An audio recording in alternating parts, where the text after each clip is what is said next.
영광을 보내. 우리 가운데 계신 주님, 그 빛난 영광 온 하늘 덮고, 그 찬송 온 땅 가득해. 내 문주의 영광을 보내. 찬송 가운데 서신 주님, 주님의 얼굴을 온 세상 향하네. 권능의 발을 드셨네. 주의 영광 이곳에 가득해. 우린 선의 주님과 함께 찬양하며 우리는 전진하리. 모든 열방 주 볼 때까지 주의 영광 이곳에 가득해. 우린 선의 주님과 함께 찬양하며 우리는 전진하리. 모든 열방 주 볼 때까지.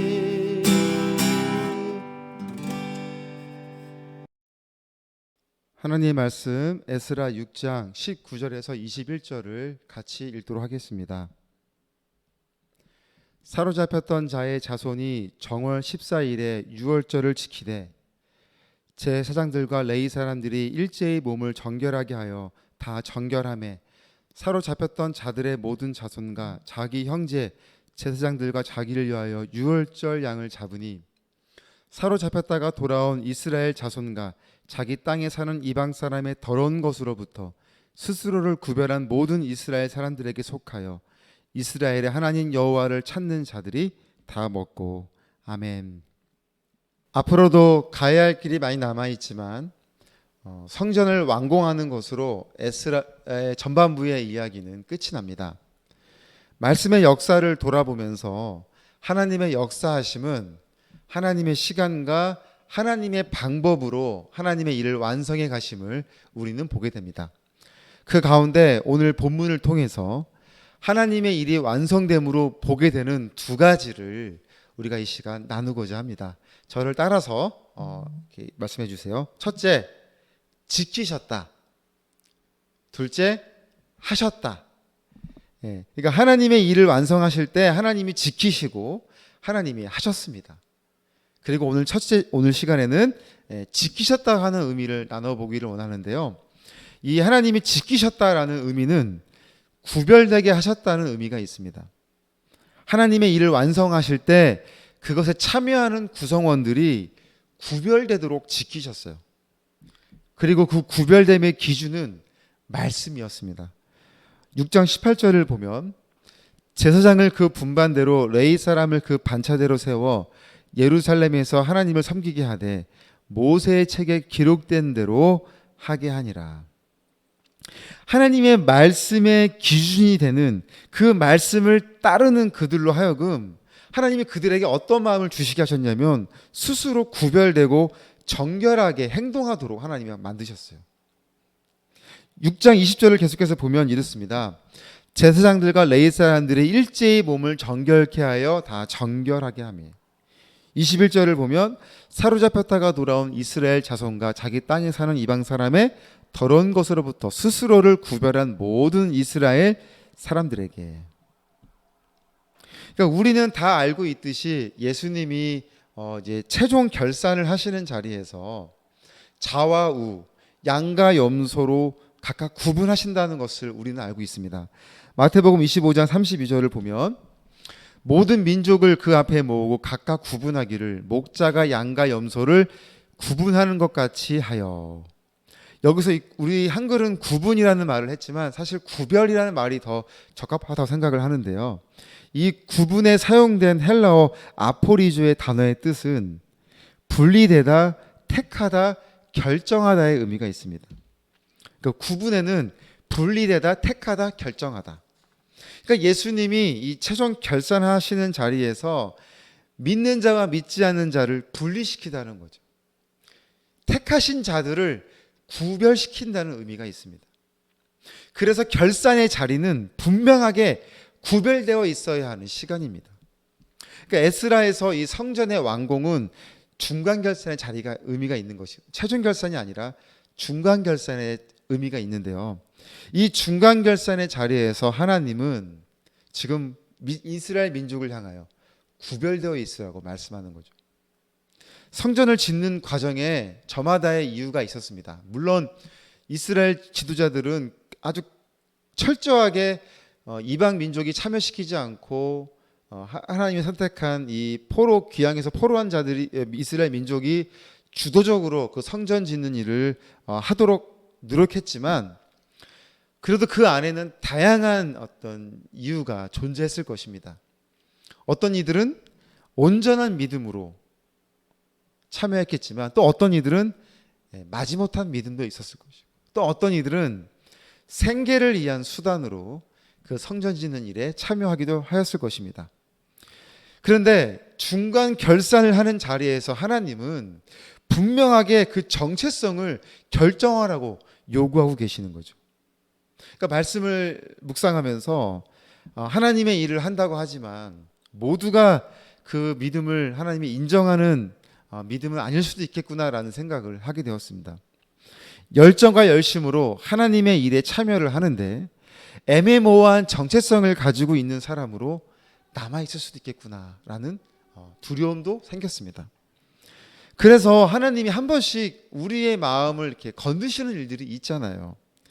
그러니까 우리의 영성에 높고 낮은 어떤 굴곡이 있는 것이 아니라 뜨뜻미지근하게 그런 일정하게 가는 우리의 믿음의 상태에 있을 때 하나님이 이렇게 찾아오셔서 우리의 마음을 이렇게 툭 건드시는 일들이 있어요.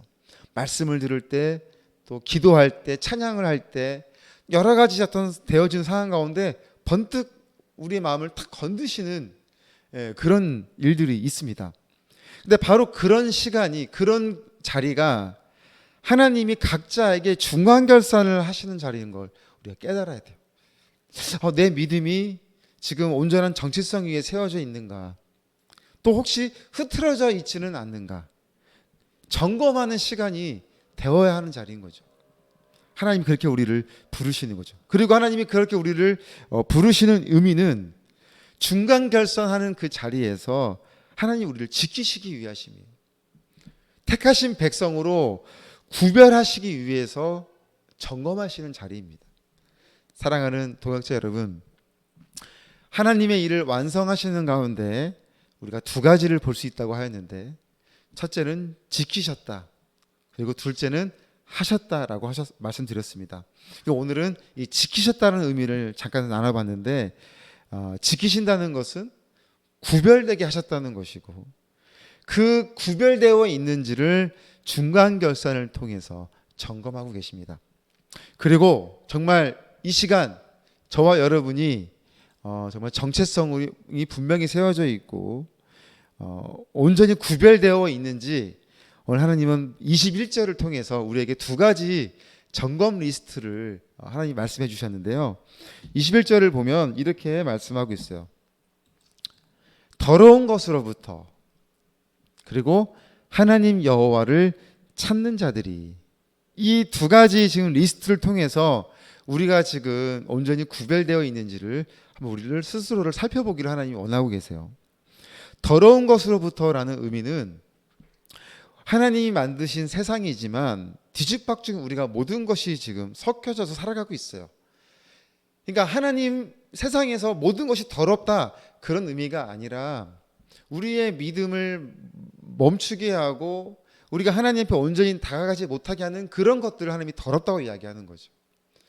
그러니까 우리가 하나님의 백성으로 이 땅에 살아가는데 구별되지 않도록 만드는 그런 삶들이 있다면, 정말 우선순위를 하나님께로 온전히 세워져 있지 않으면 그것을 재조정하라고 하는 의미가 있는 거예요. 오늘 우리 삶 가운데 하나님 앞에 나아가고자 하는 것에 방해물이 되는 것들은 무엇이 있습니까? 그런 더러운 것으로부터 우리가 분리되어 구별되어 다시 한번 하나님과의 온전한 어떤 백성으로서의 모습이 되어 있는지를 우리가 점검해야 하는 것이죠. 그렇게 점검한 자들은 반드시 행동하는 것이 있어요. 뭐냐? 하나님을 찾는 자들이 된다. 그러니까 믿음에 재조정하여 하나님을 찾는 자들이 되어야 합니다. 건강한 신앙의 공동체의 모임을 즐거워하고 혼재되어 있는 것으로부터 마음을 돌려 하나님을 찾는 자들에게 하나님은 은혜를 더하여 주십니다. 하나님의 성도로서 하나님이 역사하여 이루어 나가시는 그 귀한 자리에 쓰임 받고자 한다면 다시 한번 우리가 온전히 하나님 앞에 구별된 사람으로 구별된 성도로 서 있는지를 점검하는 가운데 그렇게 믿음의 모습으로 감당하는 저와 여러분이 되시길 바랍니다. 아멘. 오늘은 우리 호스피스 환우와 가족들을 위하여 기도하겠습니다. 끊임없이 우리가 현장에 가는 그날까지 하나님 허락하신 그 자리에 들어갈 때까지 우리가 기도하며 나아가겠습니다. 우리 호스피스 환우와 가족들을 위하여 같이 기도하시겠습니다.